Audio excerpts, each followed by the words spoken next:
اصطفى فاعوذ باللہ من شرور انفسنا ومن سیئات اعمالنا من يهد الله فلا مضل له ومن يضلل فلا هادي له واشهد ان لا الہ الا اللہ وحدہ لا شریک له واشهد ان محمدا عبدہ ورسولہ اما بعد فان خیر الحدیث کتاب اللہ وخیر الہدی ہدی محمد صلی اللہ علیہ وسلم وشر الامور محدثاتها وكل محدثة بدعة وكل بدعة ضلالة وكل ضلالة في النار.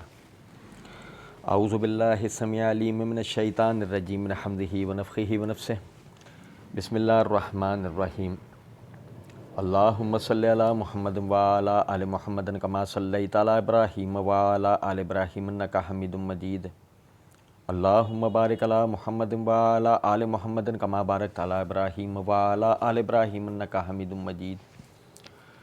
رب اشرح لی صدری ویسر لی امری واحلل عقدۃ من لسانی یفقہوا قولی. رب زدنی علما. ما کان محمد ابا احد من رجالکم ولکن رسول اللہ وخاتم النبیین. اللہ رب العزت کے فضل و کرم سے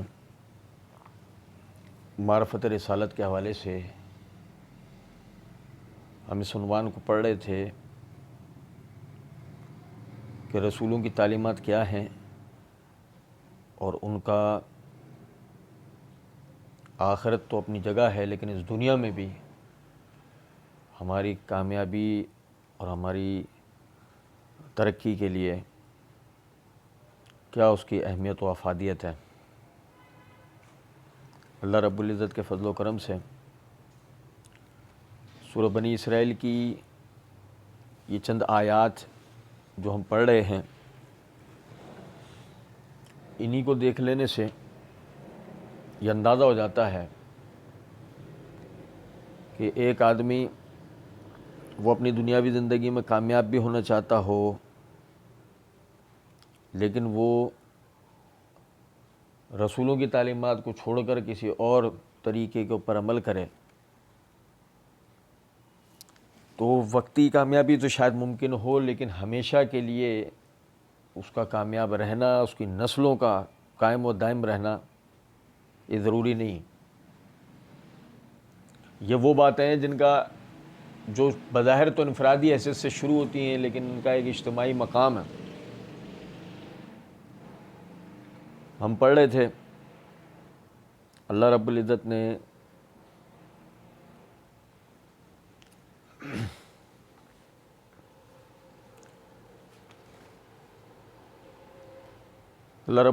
فرمایا وَلَا تَقْرَبُوا الزِّنَا إِنَّهُ كَانَ فَاحِشَةً. زنا کے قریب بھی نہ جاؤ، بے شک کہ وہ کھلی بے حیائی ہے، وساء سبیلا، اور برا ہی رستہ ہے. ہم نے اس کی تفصیل پڑھی تھی. اس بات کا تعلق جرم اور گواہی سے ہے. وَلَا تَقْتُلُوا النَّفْسَ الَّتِي حَرَّمَ اللَّهُ إِلَّا بِالْحَقِّ. کسی جان کو ناحق قتل نہ کرو. ہم نے اس کی تفصیل پڑھی تھی. اس کا تعلق جرم اور گواہی سے ہے. فرمایا وَلَا تَقْرَبُوا مَالَ الْيَتِيمِ إِلَّا بِالَّتِي هِيَ أَحْسَنُ. یتیم کے مال کے قریب بھی نہ بھٹکو. ہم نے اس کی تفصیل پڑھی تھی. اس کا تعلق جرم اور گواہی سے ہے. وَأَوْفُوا الْكَيْلَ إِذَا كِلْتُمْ وَوَزِنُوا بِالْقِسْطَاسِ. ناپ تول کو پورا کرو، برابر کرو. وزنوا بالقسطاس المستقیم، سیدھے ترازو کے ساتھ تولو. ہم نے اس کی تفصیل پڑھی تھی. اور اس کا تعلق جرم اور گواہی سے ہے. یہی وجہ ہے کہ پھر اس کے بعد آج ہم پڑھیں گے اللہ رب العزت نے فرمایا وَلَا تَقْفُ مَا لَيْسَ لَكَ بِهِ عِلْمٌ. اس بات کے پیچھے مت پڑ جس کا تجھے علم نہ ہو. اس بات کے پیچھے نہ جا جس کا تجھے علم نہ ہو. سمجھے گا بات کو نا. دیکھیں ہم اس آیت کو پہلے تو سیاق کے اعتبار سے پڑھیں گے. جو سیاق میں نے آپ بھائیوں کے سامنے رکھا ہے، پھر دوسرا، دو اس میں مزید باتیں ہمیں سیکھنے کو ملتی ہیں، ملتی تو اور بھی ہیں، لیکن فی الحال یہ 3 باتیں آپ بھائیوں کے سامنے میں رکھوں گا۔ دیکھیں، یہ میرے ہاتھ میں تفسیر طبری ہے، امام ابو جعفر محمد بن جریر طبری رحمۃ اللہ علیہ جلد نمبر 8 کے صفحہ نمبر 80 کے اوپر فرماتے ہیں کہ وَأَصْلُ الْكَفَّ الْأَذْهِ وَالْبُهْتِ، کفون یہ اصل لفظ ہے، اس کی جو اصل ہے وہ کسی پہ الزام تراشی یا بہتان لگانا ہے، یعنی کہ اس کے اندر وہ بات نہیں تھی، ہم نے اس کے اوپر وہ الزام لگایا ہے، وہ بات اس کے اندر نہیں تھی، یہ اس کی اصل ہے، ٹھیک ہے۔ اچھا، وہ اس کے لیے انہوں نے جو نا وہ ایک شعر بھی نبی صلی اللہ علیہ وسلم کا بیان کیا ہے، نحن بنو نضر بنی کنانا لا نکفو ام منا ولا نتفکی من ابینا، ہم بنو کنانا نہ تو اپنی ماں کو الزام دیتے ہیں اور نہ ہی جو ہے اپنے باپ کو کوئی قصوروار ٹھہراتے ہیں۔ اب دیکھیے یہاں پہ یہ جو لفظ آیا نا نکفو، وہی کفن، مراد کسی پہ الزام لگانا، بہتان تراشی کرنا۔ میں نے جیسے عرض کیا کہ پچھلی آیات جتنی بھی ہیں سب کا تعلق جرائم اور گواہوں سے، گواہیوں سے، تو یہی وجہ ہے کہ آگے اللہ رب العزت نے فرمایا وَلَا تَقْفُ مَا لَيْسَ لَكَ بِهِ علم، اس بات کے پیچھے مت پڑ جس کا تجھے علم نہیں، یعنی وہ گواہی مت دے کہ جو گواہی ثابت نہیں، جھوٹ مت بول۔ اب دیکھیں یہی وجہ ہے کہ اسی صفحے پر وہ امام قتادہ رحمۃ اللہ علیہ کا قول لے کر آئے ہیں کہ انہوں نے اس آیت کی تفسیر کرتے ہوئے فرمایا لا تقل رأیت ولم ترى، یہ مت بول میں نے دیکھا جبکہ تو نے دیکھا نہ ہو، وسمعت ولم تسمع، میں نے سنا جبکہ تو نے سنا نہ ہو، فإن اللہ تبارک و تعالی سائلک عن ذلک کلہ، اللہ رب العزت تجھ سے ان تمام چیزوں کے بارے میں سوال کرے گا۔ تو دیکھیں یہ اشارہ ہے اس بات کی طرف کہ وہ بات جو خود نے نہیں سنی اس کے سننے جیسی گواہی نہ دے، اور جو بات خود نے نہیں دیکھی اس کے دیکھنے جیسی گواہی نہ دے۔ تو آپ سمجھیں کہ یہ کتنی زبردست بات ہے کہ ایک آدمی اگر اس ادب کو لے کر چلے وہ کبھی جھوٹی گواہی دے گا؟ غلط بات میں کھڑا ہو سکتا ہے کبھی؟ وہ کبھی بھی نہیں۔ ہر وہ بات جس سے ظلم پنپے، ظلم کو ترقی ملے، وہ کبھی بھی اس بات کے ساتھ کھڑا ہوگا نہیں ہوگا، نہ ایسی گواہی کبھی بھی نہیں دے گا۔ آج ہمارے عدالتوں کے اندر جب ہم دیکھتے ہیں کہ باقاعدہ وہ جھوٹی گواہی دینے کے لیے آدمی تیار ہو جاتا ہے، کھڑا ہو جاتا ہے، وجہ کیا ہے اس کی؟ ایمان اور دین کے علم کی کمی ہے۔ اللہ رب العزت نے اس بات سے منع کیا ہے کہ وہ بات نہیں کرنی، ان السمع والبصر والفؤاد کل اولئک کان عنہ مسئولا، بے شک کہ سماعت، بصارت، کان کا، آنکھ کا اور دل کا کل قیامت کے دن اللہ رب العزت ان سب سے سوال کرے گا، ان سب سے۔ کان کا دیکھا کہ میں نے دیکھا تھا، آنکھ کا دیکھا کہ میں نے دیکھا تھا، کان کا سنا کہ میں نے سنا تھا، اللہ رب العزت ان سے ہی پوچھوائے گا۔ ایسے ہی تھا، کان اور آنکھیں بتائیں گی اللہ جھوٹ کہتا تھا، اللہ یہ جھوٹ کہتا تھا۔ اسی طرح دل یعنی مطلب ضمیر ساتھ نہیں ہے اس کے، اپنے ضمیر کے خلاف جا کر اس نے اس یعنی کہ جھوٹی اس ظلم کے اوپر گواہی دی ہے۔ مومن کبھی ایسا کر سکتا؟ مومن کبھی بھی ایسا نہیں کر سکتا۔ یہ ایک تو پہلی تو بنیادی چیز یہ ہے۔ اچھا دیکھیں دوسری بات وہ کہتے ہیں، امام ابو جعفر فرماتے ہیں وَكَانَ بَعْضُ أَهْلِ الْعَرْبِ مِنْ أَهْلِ الْكُوفَةِ يَزْعَمُ أَنَّ أَصْلَهُ الْقِيَافَةُ وَهِيَ اتِّبَاعُ الْأَثَرِ، وہ کہتے ہیں اہل کوفہ کے بعض یعنی عربی دان وہ اس طرف گئے ہیں کہ وہ کہتے ہیں کہ قیافہ وہ اسی کے اصل ہے، یعنی یہ اس کا اصل ہے الکف، کہ اس میں ہوتا کیا، وَهِيَ اتِّبَاعُ الْأَثَرِ، نشانات کی پیروی کی جاتی ہے قیافہ میں۔ اب بھائیوں پتہ نا قیافہ شناسی، قیافہ میں نشانات کی پیروی کی جاتی ہے، تو مطلب یہ ہے وَلَا تَقْفُ، مت پیروی کر، یہی وجہ ہے کہ امام ابو جعفر کہتے ہیں کہ ایک معنی اس کا یہ بھی ہے لا تتبع ما لم تعلم، اس بات کی پیروی نہ کر جس کا تجھے علم نہ ہو، ولا یعنیک، اور نہ ہی وہ تیرا اصل مقصود ہو.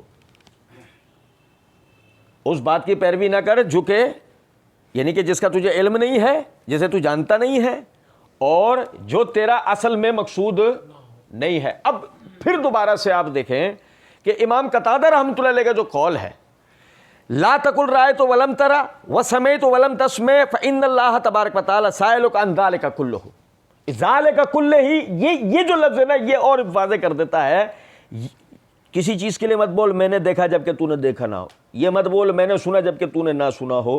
بس بے شک اللہ رب العزت کل قیامت کے دن ایسے تمام احوال کے بارے میں تجھ سے سوال کرے گا. یہ میرے ہاتھ میں تفسیر قرطبی ہے، اس کی جلد نمبر 5 کا صفحہ نمبر 678 کے اوپر امام قرطبی رحمۃ اللہ علیہ فرماتے ہیں ولا تکفو، یعنی پیروی نہ کر اس کی جسے تو جانتا نہ ہو اور نہ وہ تیرا مقصود اور مراد ہو سکتی ہو. اور وہ کہتے ہیں کہ یعنی کہ کفوتہ اکفوہ اور کفتوہ اور اکفوہ اور کفیتہ، یہ تمام الفاظ جب استعمال ہوتے ہیں جب تو کسی کے نشان کی پیروی کرے. اب آپ یہ دیکھیں کہ اس سے ہمیں ایک بات یہ پتہ لگتی ہے کہ اللہ رب العزت نے فرمایا وَلَا تَقْفُ مَا لَيْسَ لَكَ بِهِ علم، اس بات کی پیروی نہ کر جس کا تجھے علم. تو اس کا مطلب پیروی کس کی ہوگی؟ علم کی.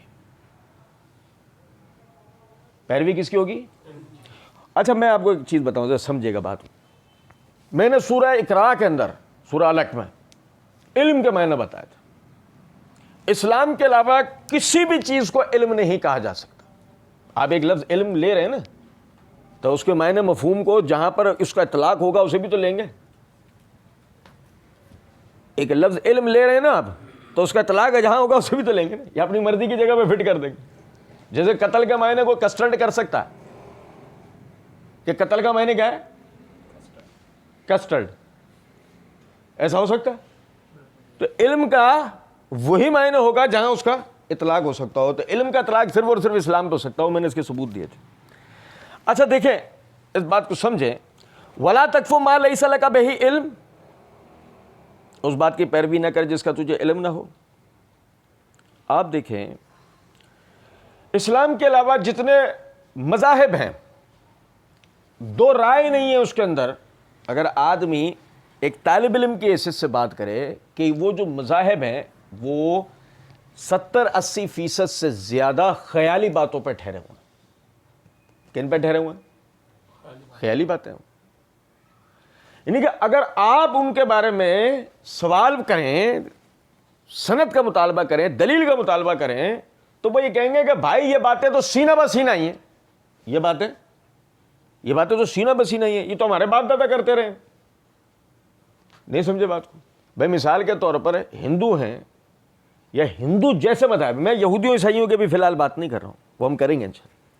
ہندو ہیں یا ہندو جیسے دیگر جتنے مذاہب ہیں بظاہر ان کا تو کوئی مذہب ہی نہیں. وہ خیالات و رسومات جو کہ چلی آ رہی ہیں ان کی وہ پیروی کر رہے ہیں. یہی وجہ ہے کہ اگر اس میں کوئی شخص کمی کر دے تو عقلی اعتبار سے کیا وہ قابل گردن زدنی بن سکتا ہے؟ کیا وہ مجرم بن سکتا ہے؟ یا اگر کوئی اس میں زیادتی کر دے تو کیا اس کو زیادتی کرنے سے روکا جا سکتا ہے؟ نہیں. تو ہندو دنیا میں جہاں کہیں ہوگا مختلف روپوں میں ہوگا، اس کی کوئی ایک شکل نہیں ہوگی. وہ کہیں پر کسی اور چیز کی عبادت کر رہا ہوگا، کہیں کسی اور چیز کی عبادت کر رہا ہوگا، کہیں اس کی رسومات کچھ ہوں گی، کہیں کسی طریقے سے، کہیں کسی طریقے سے ہوگا. اس کی وجہ کیا ہے کہ اس نے خیالی باتوں کی پیروی کی ہے، اس نے تصورات کی پیروی کی ہے، حقیقی بات کی پیروی نہیں کی، علم کی پیروی اس نے نہیں کی. اچھا دیکھیں اب سمجھیں ذرا اس بات کو. اس کے علاوہ وہ لوگ جو کہتے ہیں خدا نہیں ہے، ملحدین جتنے بھی ہیں اور جس روپ اور جس شکل والے بھی ہوں اور جس طریقے والے بھی ہوں انہیں بھی ذرا غور سے دیکھیں. خدا نہیں ہے. وجہ اس لیے نہیں ہے کہ حصوص سے ہم اس کا ادراک نہیں کر سکتے، اور حصوص علم کو جاننے کا ذریعہ ہے. بھائی حس دیکھنا، حس سننا، حس سونگنا، حس چکھنا، حس چھونا، اس کی جمع حسوس، انگلش میں کہتے ہیں سینس، سینسز، نہیں سمجھے؟ وہ کہتے ہیں سینسز کے ذریعے، یعنی سینسز کے ذریعے علم آتا ہے، اور سینسز کے ذریعے ہم اللہ کا ادراک نہیں کر سکتے۔ ہم کہتے ہیں لبیک، مسئلہ ہی نہیں، بلکہ چیئرز، کوئی مسئلہ نہیں۔ اب بات یہ ہے کہ اس کے بعد جو سوالات ذہن میں آتے ہیں، جیسے مثال کے طور پہ دنیا میں ایڈز نام کی کوئی بیماری نہیں ہے، جیسے خدا مذہبیوں کا گھڑا ہوا جھوٹ ہے، نعوذ باللہ، اسی طرح ایڈز نام کی دنیا میں کوئی بیماری نہیں ہے، یہ ڈاکٹروں نے کمانے کے لیے ایک نئی دکان کھولی ہے۔ اب آپ کہیں گے یہ کیسے؟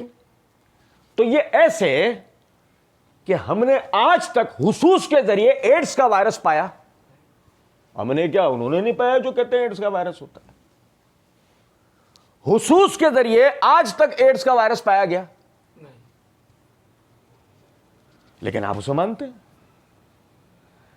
تو وہ قرائن و شواہد، وہ نشانات، وہ علامات کہ جن کے ذریعے آپ اسے تسلیم کر رہے ہیں، ایک وجود کو، ایک حقیقت کو، کہ بظاہر حسوس اس کا ادراک نہیں کر پا رہے لیکن ہے حقیقت، حسوس اس کا ادراک کر پا رہے نہیں ہے لیکن ہے حقیقت۔ بالکل اسی طریقے سے آپ اس بات کو سمجھیں، خدا کا ادراک حسوس نہ کر پائیں مگر وہ ہے حقیقت،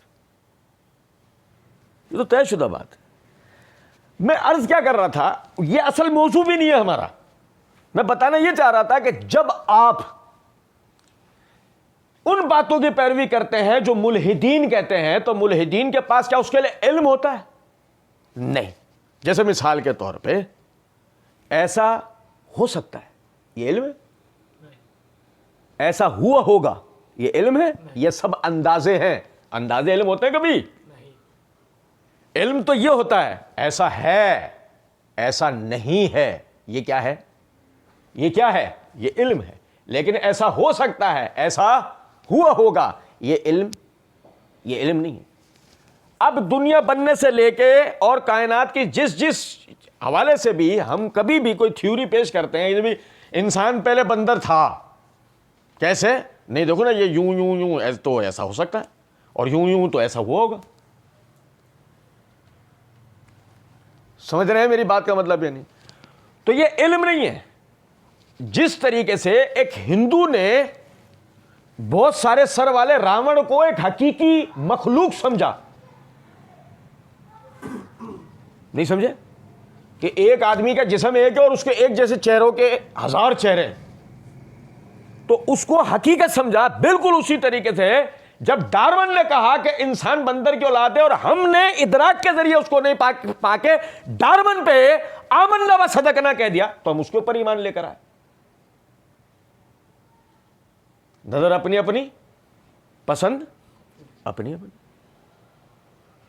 جو اگر آپ محمد صلی اللہ علیہ وسلم پہ ایمان اس لیے نہ لے کر آئیں کہ جی ادراک کے ذریعے ان کی بیان کردہ تعلیمات کو یعنی جان پانا، اس کی حقیقت کو سمجھ پانا ممکن نہیں ہے، تو اس سے تو کہیں زیادہ بعید ڈارون کی بات ہے، لیکن آپ نے ان کو تسلیم کیا ہے۔ میری بات سمجھ رہے ہیں نہیں؟ اللہ کیا کہتا ہے؟ رسولوں کی تعلیم دیکھو کیا ہے، وَلَا تَقْفُ مَا لَيْسَ لَكَ بِهِ علم، کسی ایسی بات کی پیروی مت کر جس کا تجھے علم نہیں ہے۔ یہ ہے اسلام، دنیا میں ایسا کہیں نہیں۔ جس بات کا تجھے علم نہیں ہے نا، اس کی بات، وہ بات ہی مت کر، اس کے پیچھے مت پڑ۔ یعنی کیا؟ یا تو جان، اور نہیں جانتا تو خاموش۔ سنیں، اچھا یہ تو ہو گئی یہ بات نا۔ اللہ کہتا ہے بلا تکف ما لیس لک بہ علم۔ عقلیات کے گھوڑے اور مذہبیات کے گھوڑے سارے ہی لنگڑے، کسی کی بھی کوئی حیثیت نہ عقلیات کے گھوڑوں کی ہے نہ مذہبیات کے گھوڑوں کی ہے۔ اور سنیں ذرا بات کو، اب دیکھیں یہاں پر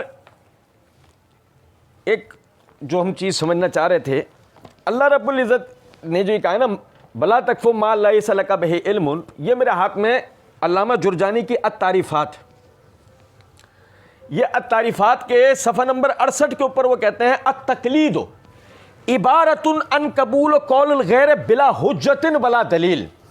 تقلید اس سے عبارت ہے کہ کسی غیر کے قول کو بغیر حجت بغیر دلیل کے تسلیم کیا جائے. میری بات سمجھے میں کیا کہہ رہا ہوں؟ اللہ کہتا ہے ولا تکفو ما لیس لک بہ علم، اس بات کی پیروی مت کر جس کا تجھے علم نہ ہو. اور تقلید کی تعریف ہی کیا ہے؟ عبارت عن قبول قول الغیر بلا حجت ولا دلیل، کہ تقلید بغیر، یعنی کہ غیر کے قول کو، غیر سے مراد کون ہے؟ سنیں ذرا بات. اللہ رب العزت نے فرمایا وَمَن يُشَاقِقِ الرَّسُولَ مِن بَعْدِ مَا تَبَيَّنَ لَهُ الْهُدَىٰ وَيَتَّبِعْ غَيْرَ سَبِيلِ الْمُؤْمِنِينَ نُوَلِّهِ مَا تَوَلَّىٰ وَنُصْلِهِ جَهَنَّمَ وَسَاءَتْ مَصِيرًا. رسول کے آ جانے کے بعد اور ہدایت کے واضح ہو جانے کے بعد جو مومنین کے رستے سے ہٹ کر کسی اور رستے پر چلے گا، ہم اس کو اسی طرف پھیر دیں گے اور اس کا ٹھکانہ جہنم بنا دیں گے، جو بہت ہی برا ٹھکانہ ہے. رسول کے آ جانے کے بعد تو حجت رسول ہوئے، دلیل رسول ہوئے. ہدایت کے واضح ہو جانے کے بعد ہدایت کیا ہے؟ قرآن ہدی للمتقین، ہدی للمتقین.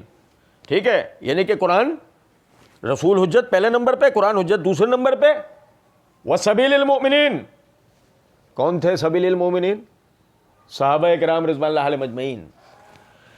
یعنی کہ رسول دلیل ہے، قرآن دلیل ہے، صحابہ کرام رضوان اللہ علیہم اجمعین دلیل ہے. اور جو ان تین دلائل کو چھوڑ کر غیر کی طرف گیا ہے تو نولہ ما تولی. تو غیر کون ہے ان کا؟ ان تین کا جو بھی سوا ہے وہ کیا ہے؟ وہ غیر ہے. التقلید عبارت عن قبول قول الغیر، تقلید عبارت ہے اس چیز سے کہ غیر کے قول کو تسلیم کرنا، قبول کرنا، بلا حجت ولا دلیل، بغیر حجت اور دلیل کے. اللہ کہتا ہے ولا تکفو ما لیس لک بہ علم. یہی وجہ ہے آپ سمجھیں امام ابو حنیفہ رحمۃ اللہ علیہ تقلید نہیں کرتے تھے. شاید کو جانتے تقلید، امام ابو حنیفہ رحمۃ اللہ علیہ تقلید نہیں کرتے تھے. مطلب یہ ہے کہ مثال کے طور پہ سمجھے ذرا اس بات کو کہ 7 سال کی عمر کے اندر نماز فرض ہو گئی، 7 سال کی عمر میں نماز فرض ہو گئی، 9 سال کی عمر میں لازمی نماز پڑھوانی ہے، مار کے پڑھوانی پڑے، تو 9 سال کی عمر سے پہلے اس کو تقلید کرنا ضروری آتی ہے، کیونکہ وہ نماز کا طریقہ سیکھے گا کیسے؟ نماز کا طریقہ کیسے سیکھے گا؟ تقلید کرنا ضروری آتی ہے. تو امام ابو حنیفہ رحمۃ اللہ علیہ نے بچپن سے ہی نہیں کی کہ کوئی یہ کہے کہ جی بڑے ہو کر جب وہ مجتہد بنے تو اپنے سے بڑے مجتہد کی پیروی کی. یعنی کون؟ صحابہ کرام. نہیں سمجھے ہو؟ امام ابو حنیفہ نے تقلید نہیں کی، امام مالک نے نہیں کی، امام شافعی نے نہیں کی. اور اثنا عشریوں کی طرح ہمارا اہل سنت کا یہ عقیدہ نہیں ہے کہ ائمہ ماں کے پیٹ سے معصوم پیدا ہوتا ہے. ہمارا ایسا کوئی عقیدہ. امام ابو حنیفہ نے تقلید نہیں کی، امام شافعی نے نہیں کی، امام مالک نے نہیں کی، احمد بن حنبل نے نہیں کی، امام بخاری امام مسلم نے کسی نے بھی نہیں کی. بزرگوں میں سب نے علم حاصل کرا، ہمارے اسلاف میں سب نے علم حاصل کرا اور ایک دوسرے کے علمی اعتبار سے ایک دوسرے سے استفادہ کیا. نہیں سمجھے؟ مثال ایک آدمی نے اپنے علم و تفقہ کی بنیاد کے اوپر دلیل اخذ کر لی، دوسرے کا علم و تفقہ اس درجے کا نہیں تھا، وہ اس دلیل کو اخذ نہیں کر سکا، تو اس سے اس نے وہ دلیل سیکھی، پڑھی، جانی، اس سے استفادہ کیا، اس سے سیکھا. تو سیکھنا تقلید ہوتا، کیونکہ سیکھنا کیا ہے؟ خیرکم من تعلم القرآن وعلمہ، تم میں سے بہترین وہ قرآن سیکھے جو قرآن سیکھے یا سیکھا. سیکھنا تقلید نہیں ہوتا، سیکھنا نہیں ہوتا. جب آپ دلیل سیکھ رہے ہو تو یہ تقلید نہیں ہوتا. تقلید کیا ہے؟ آپ دلیل کی تمیز کیے بغیر، دلیل حاصل کیے بغیر، جانے بغیر آپ کسی آدمی کو کے قول اور فعل کو اندھا دھند اس کے اوپر چلنا شروع کر دو. اللہ کیا کہہ رہا ہے؟ ولا تکفو ما لیس لک بہ علم. اب آپ سمجھیں گے نقصان کیا ہے. نقصان یہ ہے یہودی جو بدعات کا شکار ہوئے غیروں کی تقلید کی وجہ سے ہوئے نا. نہ یہود غیر مذاہب کی طرف توجہ کرتے. دیکھو قرآن نے توجہ دلائی نا ہمیں, میری بات توجہ سنیں. کیا بتایا قرآن نے کہ جب وہ نیل کراس کر گئے اور اب وادی طیہ کے لیے اب وہ وادی مقدس کے لیے جا رہے ہیں, رستے میں ان کی نظر پڑتی ہے کہ ایسی قوم پر کہ وہ بتوں کے آگے نظر و نیاز پیش کر رہے ہیں. کہنے لگے موسیٰ علیہ السلام سے ہمارے لیے بھی ایسا الہ مقرر کر دیں, ہمارے لیے بھی ایسا الہ مقرر کر دیں. نہیں سمجھے کچھ بات. آپ دیکھیں کہ یہیں سے پتہ لگتا ہے ان کی فطرت میں بات یہ ہے کہ غیر مذاہب کی باتوں کو وہ ان کی طرف اٹریکٹ ہوتے تھے, غیر مذاہب کی باتوں کی طرف ان کی فطرت میں تھا, جس کے نتیجے میں ان کے دین میں بدعت آئی. سنیں توجہ سے. پھر جب انہوں نے نقب لگائی عیسیٰ علیہ السلام کی تعلیمات کے اوپر, بھائی پچھلے دنوں میں نے بڑا تفصیل سے سورہ مریم میں بتایا تھا کہ جب انہوں نے نقب لگائی عیسیٰ علیہ السلام کی تعلیمات کے اوپر, اور پولس جو ہے اس نے رسالت کا دعویٰ کر کے اور وہ آ گیا کہ جی یسوع مسیح جو ہے وہ میری نبوت پہ مہر لگا کے گئے. یسوع مسیح میری, مرزا قادیانی نہیں کہتا کہ خاتم النبیین کے معنی کیا ہوتے ہیں, نبوت پہ مہر لگانے والا. تو اس کا مطلب یہ ہے کہ نبی صلی اللہ علیہ وسلم کا بعد جو نا نبوت کا سلسلہ اب قیامت تک جاری رہے گا, لیکن وہ سب آپ کے ذلی و بروزی رسول نبی ہوں گے, آپ کی نیابت کریں گے. ہم انشاءاللہ یہ پڑھیں گے. یہ ہمارا یعنی کہ معرفت رسالت کا سب سے آخری موضوع ہے ہی ختم نبوت. آپ سمجھیں ذرا اس بات کو کہ باقاعدہ یعنی کہ پولس آیا, اس نے آ کر جب یہ دعویٰ کیا کہ میں رسول ہوں اور میری رسالت کی اوپر اسٹیمپ کس کی ہے, یسوع مسیح کی, تو اس کے بعد سارے اندھے لنگڑے لولے بن کر پولس کی تقلید کرنا.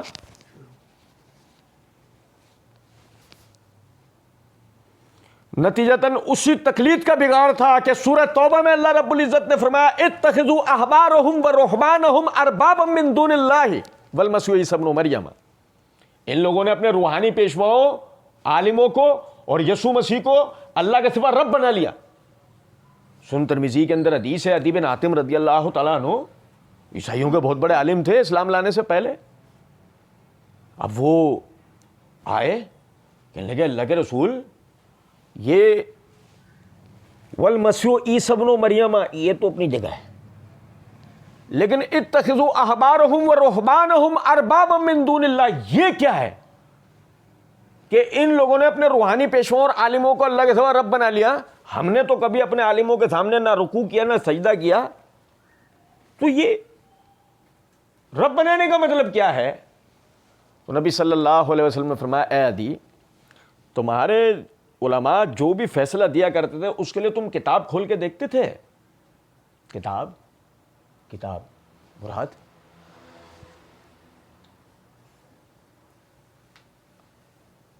اناجیل. بھائی میں لفظ انجیل بھی بول دوں تو شاید کوئی انگلی اٹھا دے. بھائی اناجیل ابھی جتنی بھی ہوں گی, نہیں سمجھے, اس کو کھول کے دیکھا کبھی؟ کہ نہیں حضرت کھول کے نہیں دیکھتے. بھائی جو وہ کہہ دیا کرتے تھے نا, نہیں سمجھے, بس یہ ہو گیا اینڈ. تو فرمایا یہی تو رب بنانا ہوتا ہے کہ وہ حلال و حرام کے معاملے میں فیصلہ دے رہا ہے, صحیح دے رہا ہے, غلط دے رہا ہے. تم نے خود بھی تو کچھ سیکھنا ہے, نہیں سمجھے. تو دیکھیں ولا تقف ما لیس لک بہ علم, اس کی پیروی مت کر جس کا تجھے علم نہ ہو. پولس رسول بن سکتا ہے یا نہیں, اس کا تمہیں علم تھا؟ تمہیں یہ علم پہنچایا گیا کبھی؟ تمہیں کہیں یسوع مسیح نے کوئی زندگی میں اپنے اس طرح پیشن کوئی, بھائی وہ تو یہ عقیدہ رکھتے ہیں نا سلیب دے دی, ان کے حساب سے بات کر رہا ہوں. یسوع مسیح کو اپنے پیچھے یہ بول کے گئے پولس نامی کو رسول آئے گا, نہیں سمجھے. بھائی موسیٰ اپنے پیچھے بول کے گئے تھے تبھی تو ہم یسوع مسیح پہ ایمان لاتے ہیں, توریت میں آج بھی لکھا ہوا ہے, تبھی تو ہم یسوع مسیح پہ ایمان لاتے ہیں نا, تبھی تو ہم نے کسی اور کذاب دجال کو نہیں مانا. اور نہیں سمجھے وہ بات کو یا نہیں؟ اور مزے کی بات یہ ہے کہ یسوع مسیح تو یہ کہہ کر گئے تھے کہ جو نبوت کا جھوٹا دعویٰ کریں وہ قتل کیے جائیں، تو بول کے گئے تھے، انجیل میں آج بھی لکھا ہوا۔ تو لطف کی بات یہ دیکھیں کہ آیا یہ جب اشارہ دے دیا گیا کہ بعد میں نبوت کے جھوٹے دعوے ہوں گے، تو اس کے بعد اگر جب پولس تمہارے آگے کھڑا ہو کر بول رہا ہے کہ میں رسول ہوں، میری رسالت کے اوپر گواہی کس کی، مہر کس کی، یسوع مسیح کی، تو کبھی تم نے تحقیق کرنے کی کوشش کی ایک رسول کی معرفت پر، رسول ہوتا کس طرح کا ہے، رسول کی معرفت ہے کیا، یہ رسول کہلانے کے لائق بھی ہے نہیں، اور ہے تو آیا پھر اس کے بعد بھی آیا اس کی رسالت بھی ثابت ہوتی ہے نہیں ہوتی ہے؟ اور پولس کی اندھی تقلید کا نتیجہ تھا کہ آخر کار عیسائیت یعنی اسلام سے بدل کے وہ کیا بن گیا، عیسائیت۔ یہ یہودیت اور عیسائیت ہے۔ ہمارا دین، پہلی وحی اتری، اقرا، پڑھو، کیا پڑھنا تھا؟ جب جبرائیل کھڑے ہو کر یہ بول رہے ہیں نبی صلی اللہ علیہ وسلم سے اقرا پڑھو، تو پڑھنا کیا تھا؟ توریت، انجیل، زبور، صحف آسمانی، کیا پڑھنا تھا؟ جو پڑھایا جا رہا ہے نا، یہ پڑھنا ہے، اقرا پڑھو، کیونکہ اگر وہ پڑھنا ہوتا تو وہ کہاں لکھا ہوا تھا؟ کھالوں پہ، پتھروں پہ، تختوں پہ، تحریری صورت میں تھا، کتابی صورت لکھا ہوا، اور نبی صلی اللہ علیہ وسلم امی تھے، آپ ایسے پڑھنا نہیں جانتے تھے، آپ ایسے دیکھ کے پڑھنا نہیں جانتے تھے۔ جب آپ ایسے دیکھ کے پڑھنا نہیں جانتے تھے تو بتاؤ سائنس پڑھنے کے لیے کہا جا رہا تھا؟ جغرافی ہے، کوئی زبان، اقرا پڑھو، تو کیا وہ جو پڑھایا جائے گا، ایسے ہی ہے نا؟ تو جو پڑھایا گیا اس کے بعد وہ کیا تھا؟ اسلام۔ کیا تھا وہ؟ اقرا بسم ربک الذی خلق، پڑھو اپنے رب کے نام سے جس نے تخلیق کی ہے، جس نے دیکھو پہلے یہ حکم اس دین میں کیا ہے؟ اندھا دھن کسی کی پیروی کرو۔ ہمارے مولوی صاحب نے یہ کہا ہے، ہمارے پیر صاحب نے یہ کہا ہے، ہمارے باپ دادا یہ کرتے رہے، مرزا صاحب کی ویڈیو یہ آئی ہے، نہیں سمجھے ہو؟ نہیں دیکھو حوالے تو دے رہا ہے نا، مجھے بتائیں بغیر حوالہ دیے دنیا میں کس نے مذہبی پکوڑے بیچے؟ دنیا میں کوئی ایسا گزرا ہے جس نے بغیر حوالے دیے مذہبی پکوڑے بیچے ہوں؟ سب نے اپنے پکوڑے بیچے، تو کیسے؟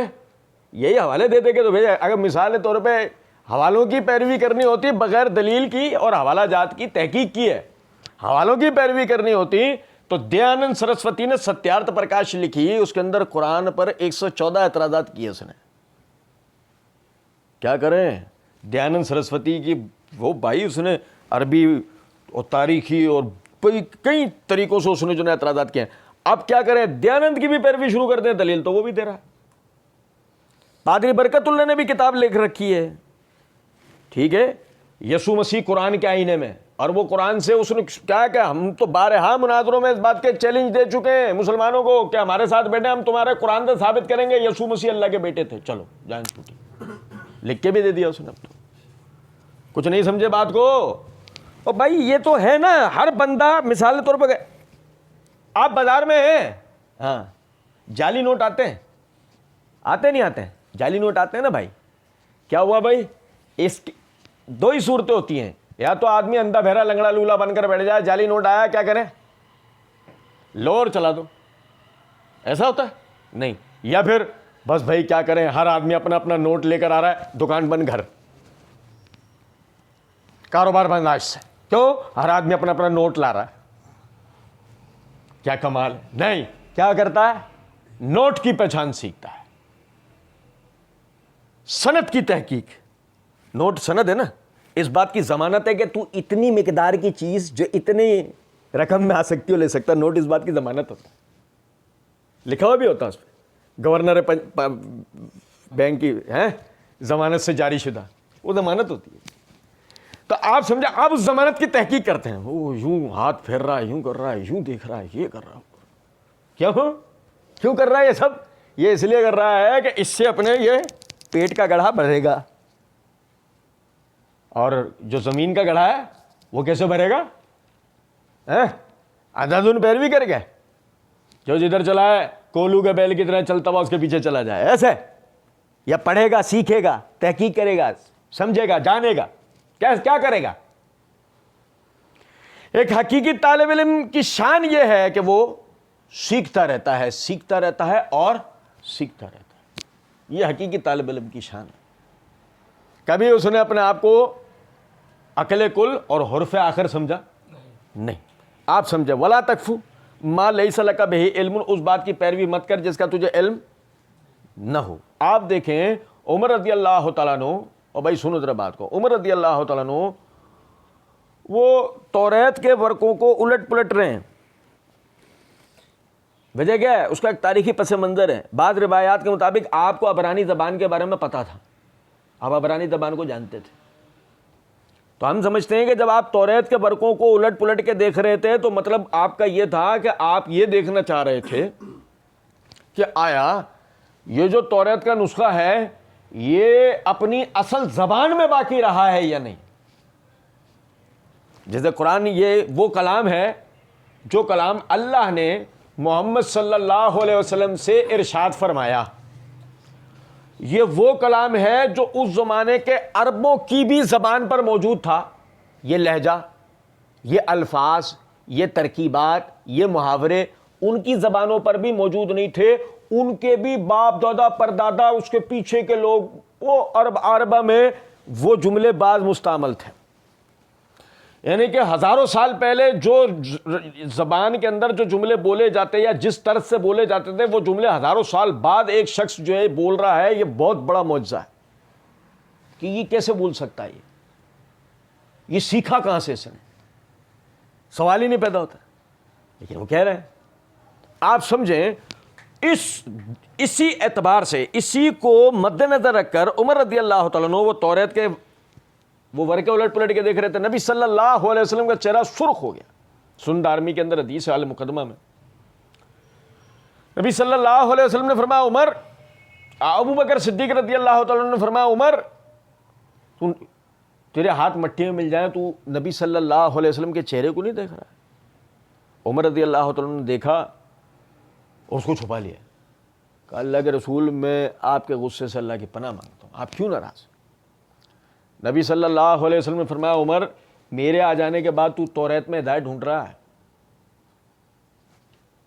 میرے آ جانے کے بعد تو توریت میں ہدایت ڈھونڈ رہا ہے، فضائل سنت میں ڈھونڈ رہے ہو، فضائل عمل میں؟ محمد علی مرزا صاحب بتائیں گے، کون بتائے گا؟ ڈھونڈ کہاں رہے ہو ہدایت؟ قرآن پڑھا ہے؟ ہاں رمضان میں ترجمہ پڑھا تھا، ہاں وہ 2-3 سورتوں کا پڑھا تھا، پھر ختم، بس ہو گئی تحقیق، مکمل ہو گئی۔ میں نماز سنت کے مطابق پڑھتا ہوں، لوگوں کو دیکھ دیکھ کے، یہ سیکھا تھا، نہیں سمجھے؟ روزہ سنت کے مطابق رکھ، لوگوں کو دیکھ کے رکھ رہا ہے، یہ سیکھا تھا، نہیں سمجھے کچھ بات؟ دین کی ایک ایک بات سیکھی ہے یا بس لوگوں کو دیکھ دیکھ کے کیے جا رہا ہے؟ پھر کل کو کسی کو کچھ اور کرتے دیکھ لے گا تو وہ شروع ہو جائے گا، یا کسی کو لوگ بولتے بولتے کسی کا کرنا شروع ہوا تھا تو کسی اور کو کچھ اور بولتے دیکھے گا تو وہ کرنا شروع ہو جائے گا۔ ولا تک ما لیس لک بہ علم، اس بات کی پیروی مت کر جس کا تجھے علم نہ ہو، جس کا تجھے علم نہ ہو۔ اے عمر میرے آ جانے کے بعد توریت میں ہدایت ڈھونڈ رہا ہے؟ بھائی توریت ہدایت کی کتاب نہیں تھی، پڑھو آپ سورہ مائدہ، اللہ رب العزت نے تو باقاعدہ توریت کے لیے بات کہی ہے کہ ہم نے اس میں ہدم و فرقان، ہم نے اس میں ہدایت اور دلیل نازل کی تھی۔ کیا وہ ہدایت کی کتاب نہیں تھی؟ بالکل تھی۔ کیا وہ اپنی اصل شکل میں باقی رہی؟ نہیں رہی۔ اگر وہ اپنی اصل شکل میں ہوتی تو وہ ہدایت کی کتاب اور دلیل کی کتاب تھی، اس میں دو رائے نہیں ہے، لیکن وہ اپنی اصل شکل میں باقی نہیں رہی۔ عمر رضی اللہ عنہ یہی دیکھنا چاہ رہے تھے، لیکن نبی صلی اللہ علیہ وسلم نے فرمایا میرے آ جانے کے بعد توریت میں ہدایت ڈھونڈ رہا ہے۔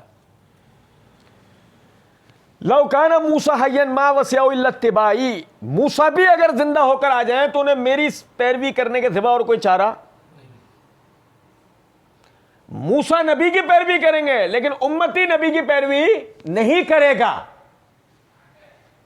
نبی کی آ کے پیروی کرے گا لیکن امتی نبی کی پیروی، وہ کس کی پیروی کرے گا؟ وہ جس کو بہتر سمجھے گا اس کی پیروی کرے گا۔ یہ صرف ڈھکوسلا ہے، تقلید شخصی فلاں کی نہیں، یہاں تقلید اپنی مردی کی ہو رہی ہے، یا تقلید بھی جس سے جو سمجھ آ رہا ہے نا اس کی تقلید ہو رہی ہے، ورنہ حقیقت میں نہ، کیا آج ہم عقائد امام ابو حنیفہ سے لینے کو تیار ہیں؟ وہ کہتے جواب میں وہ کہتے ہیں عقائد میں تو تقلید ہوتی ہی نہیں ہے، چلو جان چھوٹی، کیوں؟ عقائد تو علم ہے، ہاں تو وہ ظنی بات تو تھوڑی ہوتی، علمی بات تو ثابت ہو، دلیل سے ہو گیا، اچھا پھر وہ ثابت ہے، اس کا علم ہے، سب کو ہے نہیں؟ جب سب کو نہیں ہے تو اس صورت میں عقائد کے اندر آپ کتب عقائد کی طرف رجوع کر رہے ہیں نا، ابو الحسن اشعری، ابو منصور ماتریدی کی کتابیں اٹھا رہے ہیں نا، بات تو وہی آ گئی، آپ نے عقیدے کے مسئلے میں ان کی تقلید کرنی ہے، اور فروعات کے اندر امام ابو حنیفہ کی، بعض مسائل میں امام شافعی کی، وہاں فقہ حنفی کو خیر بات کر دیتے ہیں، فقہ شافعی والے فقہ حنفی کی یا فقہ مالکی کی طرف چلے آتے ہیں، وہ فقہ شافعی کو خیر بات کر دیتے ہیں، یعنی کہ مطلب یہ ہے کہ تقلید بھی مردی کی چل رہی ہے، اور پھر جو مقلدین کا معاملہ ہے وہ ہمارے سامنے ہے۔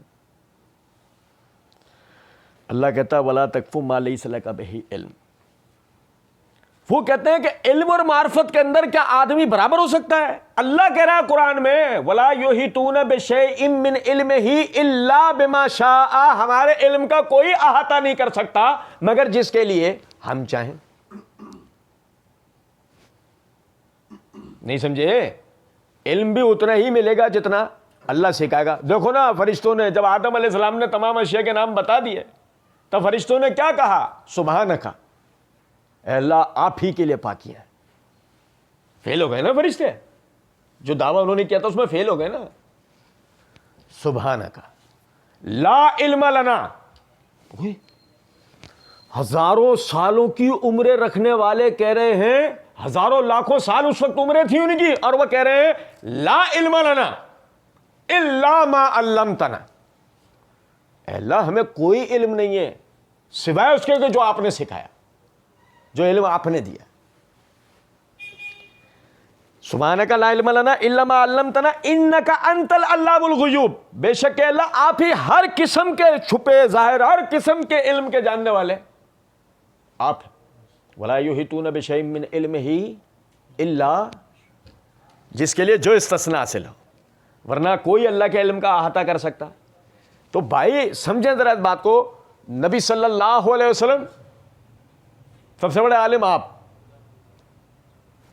کے بعد ابو بکر، ان کے بعد عمر، عثمان، علی، نہیں سمجھ رہے؟ اور ادھر دیکھنا ذرا، آ جاؤ نیچے، سعید بن المسیب، عروہ بن زبیر، سعید بن عبد الرحمن، نہیں سمجھے؟ ایک کے پیچھے ایک، وہ دیکھو ادھر آؤ، پھر آگے آؤ، مالک بن انس، نعمان بن ثابت ابو حنیفہ، محمد بن ادریس الشافعی، احمد بن حنبل۔ نہیں سمجھے کچھ بات کو؟ محمد بن اسماعیل بخاری، مسلم بن حجاج القشیری، اور نہیں سمجھے بات کو؟ ترتیب بار یہ سب۔ اور اگر انہی حضرات سے پوچھ لو کبھی کسی کے بارے میں، بعض لوگ مثال کے طور پہ عمر رضی اللہ تعالی عنہ نے کسی مسئلے پہ کوئی ایسی بات کہہ رکھی ہوگی جو ابو بکر، عثمان و علی نے نہیں کہی ہوگی۔ ابو بکر نے کسی مسئلے پر، دیکھو نا، وہ نبی صلی اللہ علیہ وسلم کے ایک جملے سے ابو بکر رضی اللہ تعالیٰ عنہ نے ان کی وفات پہ استدلال کر لیا تھا۔ اللہ نے اپنے ایک بندے کو اختیار دیا کہ چاہے تو دنیاوی زندگی قبول کر لے اور چاہے تو میری میزبانی قبول کرے۔ بندے نے اللہ کی میزبانی کو قبول کر لیا ہے، سب اس پہ خوشیاں منانا شروع، سب اس خوشیاں منا رہے ہیں۔ اس وقت ابو بکر رو رہے ہیں۔ عمر نے کہا ابو بکر کیا ہوا، آپ رو رہے ہیں؟ کہا عمر تو کیا سمجھا اس جملے کا مطلب؟ یہ تو جملہ ثابت کرتا ہے کہ اب نبی صلی اللہ علیہ وسلم ہمارے درمیان زیادہ عرصہ نہیں رہیں گے۔ عمر رضی اللہ عنہ کہتے ہیں جب نبی صلی اللہ علیہ وسلم کا 3 مہینے بعد ہی انتقال ہو گیا تو میں جانا ہم میں سب سے زیادہ علم والے ابو بکر تھے کہ ہم میں سے کوئی نہیں سمجھ پایا رسول اللہ صلی اللہ علیہ وسلم کی مراد کو، ابو بکر سمجھ گئے۔ تو بتائیں، بعض جگہ عمر ایسی علمی بات کر جاتے ہیں، ابو بکر حیران، بعض جگہ عثمان علمی بات کر جاتے ہیں، دونوں حیران، بعض جگہ علی بات کر جاتے ہیں، سب صحابہ حیران۔ عرض کرنے کا مطلب ہے جس کو اللہ رب العزت نے جس چیز میں علم و فضل عطا کر دیا اس میں تو وہی صاحب فضیلت صاحب علم ہے۔ امام بخاری نے جو حدیث کی کتاب اکٹھی کری انتہائی معذرت کے ساتھ، کیا یہ مقام و مرتبہ ابو حنیفہ، شافعی، احمد بن حنبل یا کسی اور کو ہی حاصل ہو گیا؟ اور نہیں سمجھے، جو امام شافعی کو تفقہ حاصل ہوا کیا وہ کسی اور کو حاصل ہو گیا؟ کیا جو امام ابن خزیمہ رحمۃ اللہ علیہ کی متون احادیث کے اوپر نظر تھی وہ کسی اور کو حاصل ہو گئی؟ کیا امام دارقطنی جیسا علل کا علم کسی اور کو آ گیا؟ کیا یحییٰ بن سعید القطان جیسے، عبداللہ بن مبارک جیسے راویوں کے حالات پر، یعنی آپ اندازہ تو کریں یار، اللہ کی قسم۔ ہارون رشید نے کذاب کو پکڑا، ہمارے ہاں تو کذاب آگے کچھ بھی بیان کر کے نکل لیتے نا مرزا جیسے، ہارون رشید نے کذاب کو پکڑا، گردن کاٹنے کے لیے دار پہ ٹانگ دیا اس کو، تو وہ تنزیہ طور پہ کہنے لگا میں نے جو وہ 1000 روایتیں گھڑی ہیں انہیں تم کیسے پکڑو گے اگر مجھے مار دو گے؟ ہارون رشید کہنے لگا ابھی ہمارے پاس عبداللہ بن مبارک اور یحییٰ بن سعید القطان موجود ہیں۔ یار اللہ کی قسم، دیکھو تو صحیح ذرا، ضعیف میں سے صحیح، سقیم میں سے ثقہ، موضوع میں سے حقیقی، روایات الگ کر دینے والے یہ جوہری، یہ محدثین نہیں، یہ آپ اندازہ کریں، یہ اگر دنیاوی اعتبار سے بات کی جائے تو جوہری، اور دینی اعتبار سے بات کی جائے تو صاحب الہام لوگ تھے، اللہ کی طرف سے ان پہ الہام ہوتے تھے، ایسی ان کی نظریں تھیں، آپ اندازہ کریں۔ اب سمجھیں ذرا اس بات کو، کیا جو مقام و مرتبہ انہیں حاصل ہو گیا وہ مقام و مرتبہ ان کے زمانے، ان سے پہلے، ان کے بعد میں کسی کو ہو گیا؟ نہیں، اللہ رب العزت نے جس کو جو فضیلت عطا کری۔ آپ سمجھیں اس بات کو کہ ہم اللہ کی قسم علم حاصل کرتے ہوئے تقلید نہ کر کے، کچھ بھی کر کے، امام ابو حنیفہ، امام شافعی، احمد بن حنبل، امام بخاری، مسلم وغیرہ اپنے بزرگوں میں سے کسی کے مقام و مرتبے کے کبھی برابر ہو سکتے؟ اگر ہم ہزاروں کتابیں بھی اپنے اندر پی لیں نا گھول کے، ہزاروں کتابوں کا علم بھی ہمارے اندر آ جائے، کبھی بھی ہم اپنے سے پہلے، ایک زمانہ پہلے گزرے ہوئے کسی بزرگ کے علم کا مقابلہ، اس کی ایک فطری وجہ ہے۔ میں نے معرفت الصحابہ و اہل بیت سیریز میں 10ویں نقطے کے تحت وہ وجہ بتائی ہے۔ ہم عقلی اور منطقی اعتبار سے بھی کبھی برابری نہیں کر سکتے، کیونکہ جو علم یقینی انہیں حاصل ہو چکا تھا نا وہ ہمیں نہیں، ہم تو گمانوں سے ہی باہر نہیں نکل رہے، ہمارا بڑا برا حال۔ کتابیں ان کے پاس، میں آپ کو ایک مزے کی بات بتاتا ہوں، سنیں ذرا بات۔ ایک آدمی کے پاس علم حاصل کرنے کے لیے 7 کتابیں ہیں، ایک آدمی کے پاس انٹرنیٹ ہے، ایک آدمی کے پاس علم حاصل کرنے کے لیے 7 کتابیں اور ایک آدمی کے پاس انٹرنیٹ ہے۔ وہ 7 کتابیں موضوعات رکھتی ہیں، ان موضوعات پہ وہ پڑھ سیکھ سمجھ رہا ہے تو اس کا دماغ کہاں لگا ہوا ہے؟ ان موضوعات پہ۔ وہ کسے پک کر رہا ہے؟ ان موضوعات پہ۔ لیکن ایک آدمی اسکرول کر رہا ہے، تو کیا وہ کوئی ایک چیز سیکھ رہا ہے یا اسے ایک چیز پتہ لگ رہی ہے؟ نہیں، نتیجتاً کیا ہو رہا ہے؟ اس کے دماغ میں صرف چوچو کا مربع بن رہا ہے۔ ایک آدمی پڑھ ہی 7 کتابیں رہا ہے اور ایک آدمی ہزاروں موضوعات ایک وقت میں دیکھ رہا ہے، تو علم کس کو آئے گا؟ وہ جو کتابیں پڑھ رہا تھا، جس میں تھیں 7 کتابیں کل کائنات، وہ اس کو آئے گا یا اس کو آئے گا؟ فرق صرف اتنا ہے کہ جن 7 کتابوں کی میں آپ سے بات کر رہا ہوں وہ قرآن سمیت 6 یعنی حدیث کی 6 کتابیں ہیں، بخاری، مسلم، ابو داؤد، نسائی، ترمذی، ابن ماجہ۔ اب اس آدمی کا علم اور اپنے علم کا آپ موازنہ کر کے دیکھیں، آپ کبھی اس کے برابر ہو سکتے؟ کبھی نہیں ہو سکتے۔ آپ ایک پریشان دماغ آدمی ہیں، وہ علم کو فوکس کیا ہوا آدمی ہے، زمین آسمان کا فرق ہے آپ میں، کبھی برابری نہیں ہو سکتی۔ تو میرا عرض کرنے کا اس بات سے مقصد یہ تھا کہ ہم کبھی بھی تقلید نہ کر کے، کتنا بھی علم حاصل کرنے کے باوجود بھی کسی بھی طرح تابعین، تبع تابعین، ائمہ مجتہدین کی برابری کر سکتے نہیں کر سکتے. ہم ان کے علم و فضل کے ایک نقطے کو بھی نہیں پا سکے. ہم صرف اور صرف آج تک ان سے استفادہ کرتے ہیں, ان کے ان علمی دلائل کا, ان تحقیقات کا, ان تجزیات کا, ان تجربات کا, کہ جو انہوں نے لکھ کر سکھا کر اس امت کو گئے. آج جو بھی ہمارے اندر جیسا تیسا بھی صحیح ہنر نظر آئے, وہ کمال ان کا ہے, ہمارا نہیں. آپ سمجھیں. لیکن فساد یہ ہے کہ جب آپ نے کسی ایک فرد واحد کی تقلید شروع کی, لازمی نتیجہ یہ نکلے گا بقیہ امت کو ڈھا کے ایک طرف پھینک دیں گے آپ.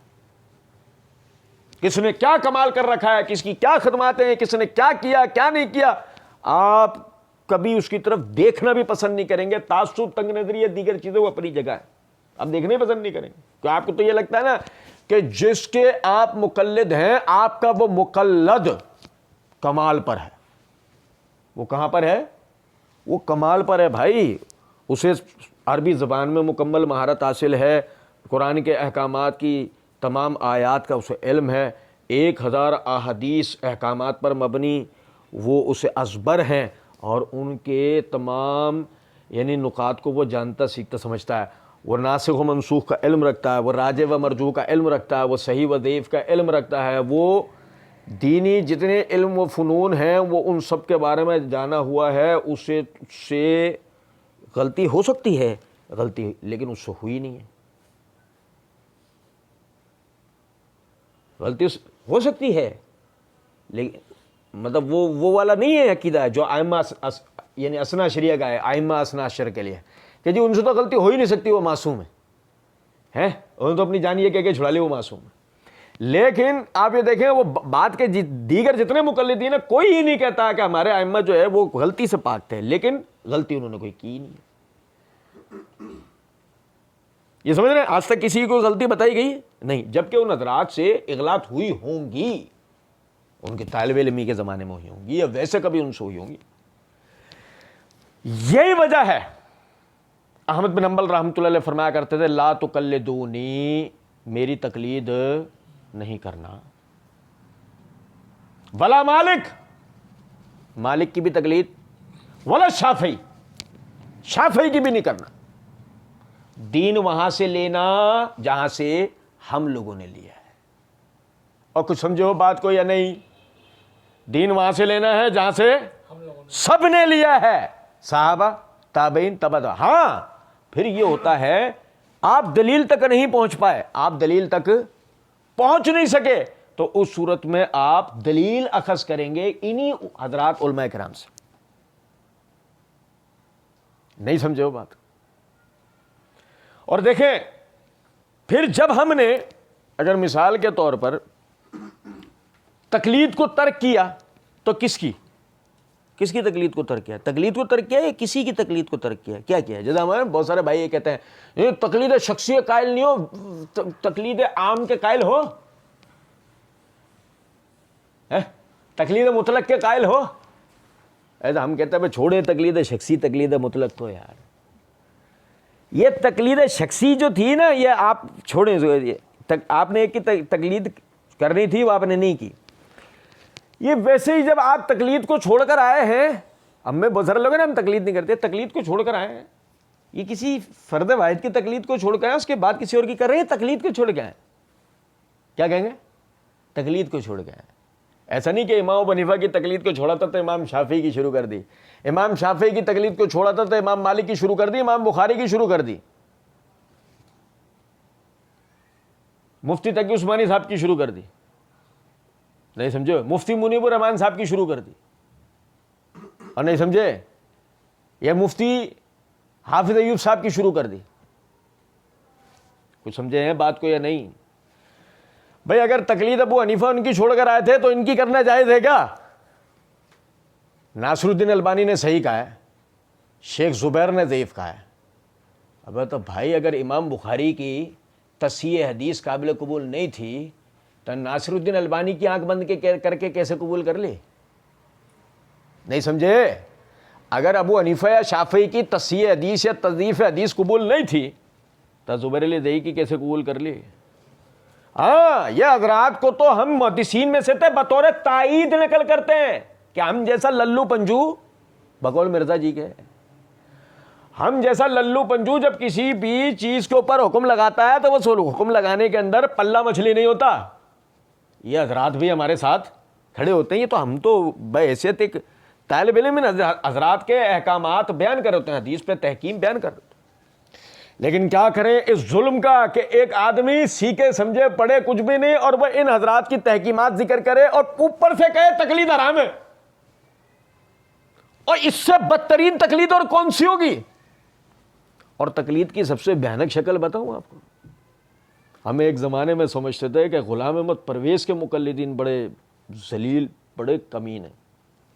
یقین کریں وجہ کیا ہے کہ آہستہ آہستہ وہ اللہ کی ذات کا انکار کر دیتے ہیں نا. نہیں سمجھے؟ ہم نے تو دیکھا ہے غلام احمد پرویز کے کتنے مقلدین ہم نے دیکھے ملحد ہو کے مرے.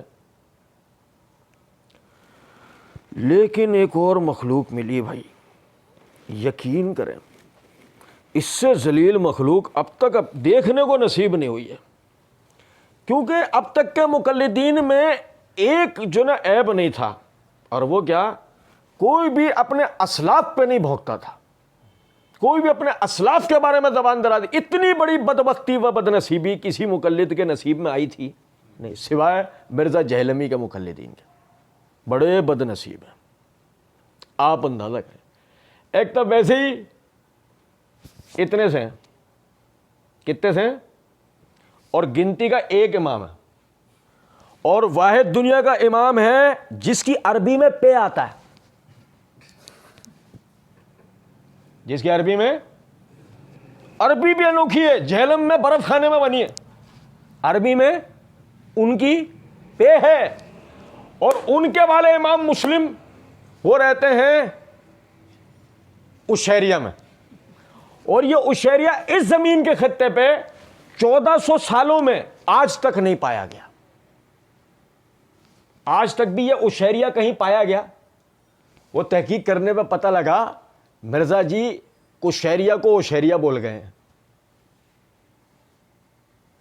کاف کو نقطے والے کاف کو کیا پڑھ گئے ہیں؟ عین. اور مقلدین کہہ رہے ہیں کہ وہ بتا رہے ہیں وہ کہ جو آج تک کسی نے نہیں بتایا تھا. آج تک کس نے بتایا عشیریہ کو عشیریہ؟ کس نے بتایا آج تک یہ کمال؟ بتایا کسی نے؟ بڑا بھیانک معاملہ ہے، بڑا بھیانک. کہ اگر ابو حنیفہ شافعی کی تقلید ناجائز تھی، اس کی تو بالاولا حرام ہوگی، بالاولا. کہ وہ تو پھر عربی زبان کے جاننے والے، وہ قرآن اور حدیث کے سمجھنے والے، وہ سند و متون کے جاننے والے، ان ساری چیزوں کے وہ عالم فاضل لوگ. ادھر کیفیت کیا ہے؟ ادھر کیفیت یہ ہے کہ ناراض ہو کے مسئلہ 157 پارٹ 1 کے اندر ایک جگہ پر کہتے ہیں، اور ایک تو یہ ہر حدیث کو ضعیف ثابت کرنے بیٹھ جاتے، ایک تو یہ ہر حدیث کو یقین نہیں کریں گے آپ. ثناء اللہ امرتسری رحمۃ اللہ علیہ نے، مرزا قادیانی ہے نا، اس کی ایک کتاب حقیقت الوحی کے اوپر سلسلہ وار لکھنا شروع کیا. اور بھائی سنیں، مرزا قادیانی نے ایک جگہ پر ایک روایت اپنے بارے میں نقل کری.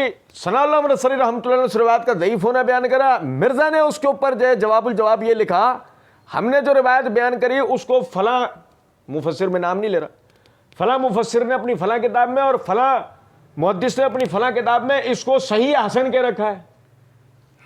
ایک تو ان کا مسئلہ یہ ہے کہ ہر حدیث کو ضعیف ثابت کرنے بیٹھ جاتے ہیں. 100 سال بعد یہی جملہ کون دہرا رہا؟ 100 سال پہلے مرزا قادیانی نے جملہ کہا تھا، اور 100 سال بعد مرزا جہلمی یہی جملہ دہرا رہا ہے. آپ سمجھیں میں عرض کیا کرنا چاہ رہا ہوں؟ مسئلہ کیا ہے؟ مسئلہ صرف ایک ہے. آپ دیکھیں کہ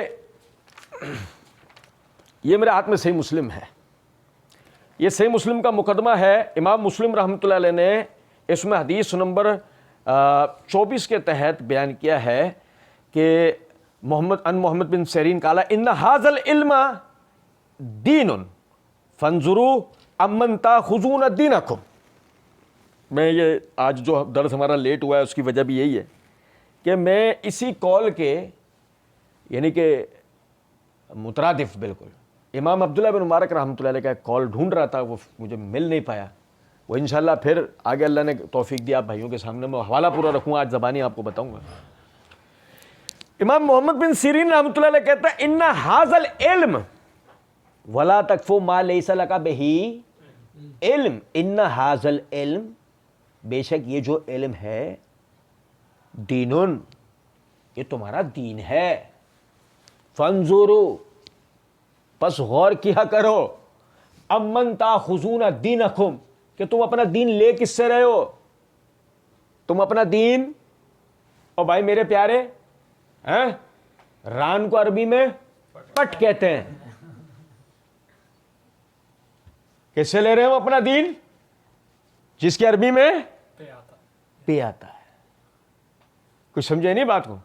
اللہ وہ کہہ رہے ہیں ان ھذا العلم دین، یہ علم تمہارا دین ہے، وہ مذاق بات ہے۔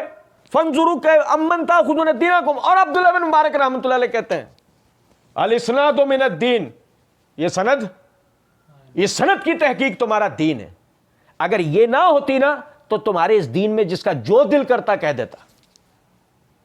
آج ہم کیسے جنازوں کو کندھوں پہ اٹھائے پھر رہے ہیں، نہیں سمجھے؟ میتیں جو نکالی ہے نا ہم نے اللہ کے کرم سے، یہ میتیں ہم نے نکالی ہے، جو تو قبرستان میں جگہ نہیں ملی، اب تک تو دفنا بھی چکے ہوتے ہیں، کوئی بھی قبول نہیں کر رہا، کہہ رہے نہیں ہم اپنے قبرستان میں دفن نہیں ہونے دیں گے، نہیں سمجھے؟ جو ہم اٹھائے جو پھر رہے ہیں نا یہ اتنے اعتماد سے، وہ یہ اللہ ہی کا فضل و کرم ہے کہ اللہ نے ہمارے دین میں کیا ہمیں دے دیا ہے ہتھیار۔ جھوٹ بولے گا، دھوکہ دے گا، پکڑا جائے گا۔ ولا تکف ما لیس لک بہ علم، اس بات کی پیروی مت کر جس کا تجھے علم۔ اب ہم کیا کرتے ہیں؟ ہم پیروی کرتے ہیں کس کی؟ علم کی۔ کیا علم کی؟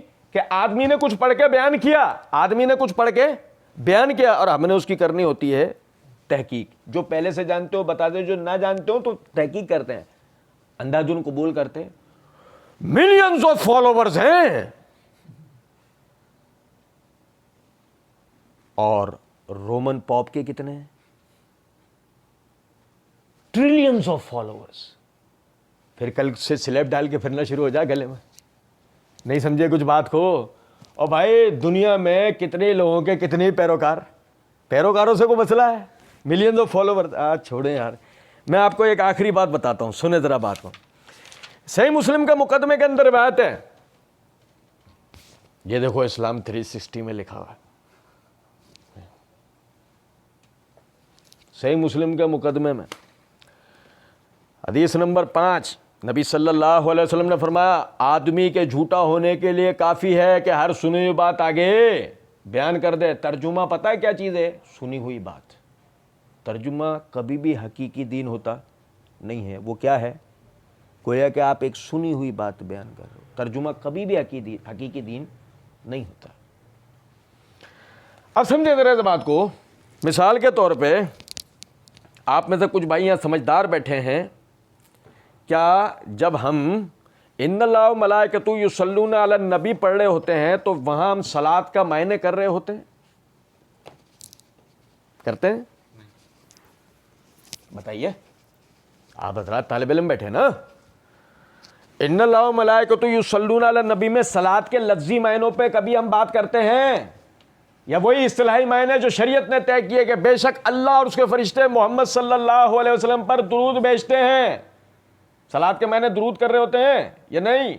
تو یہ کون سا معنی ہے جو لغت میں؟ نہیں، کون سا معنی ہے جو ہمارے اصطلاح شریعت میں؟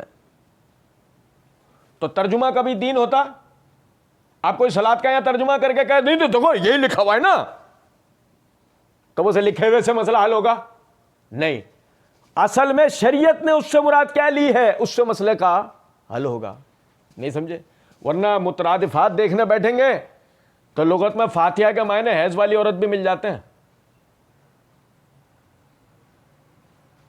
فاتحہ کے لغت میں کیا معنی مل جاتے ہیں؟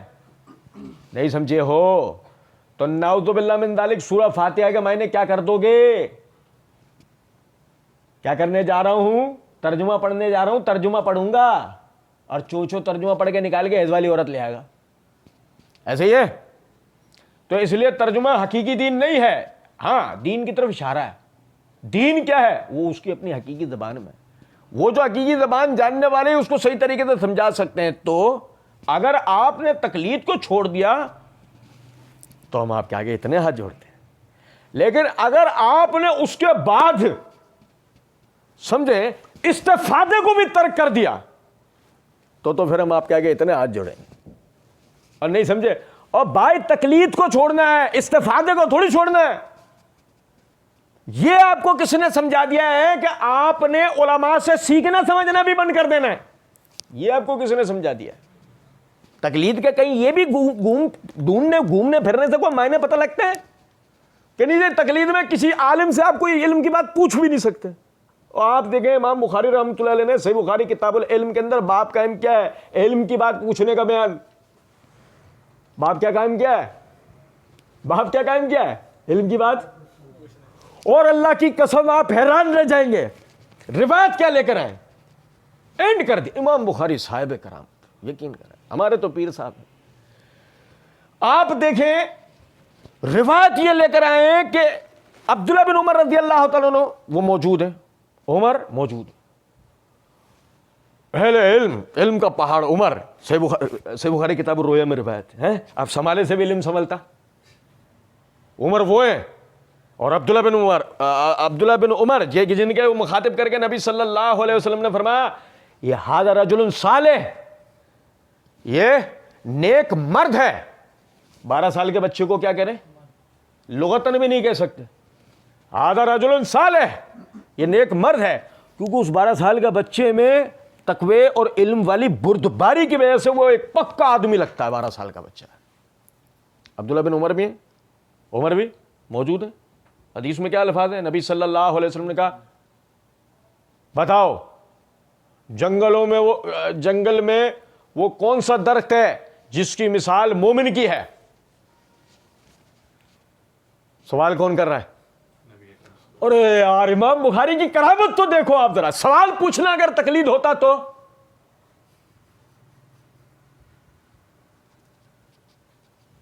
آپ کیا کہیں گے نبی صلی اللہ علیہ وسلم کو ہم کہ نعوذ باللہ تقلید کر رہے تھے؟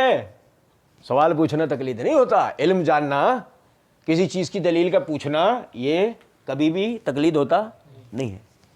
امام بخاری روایت لائے.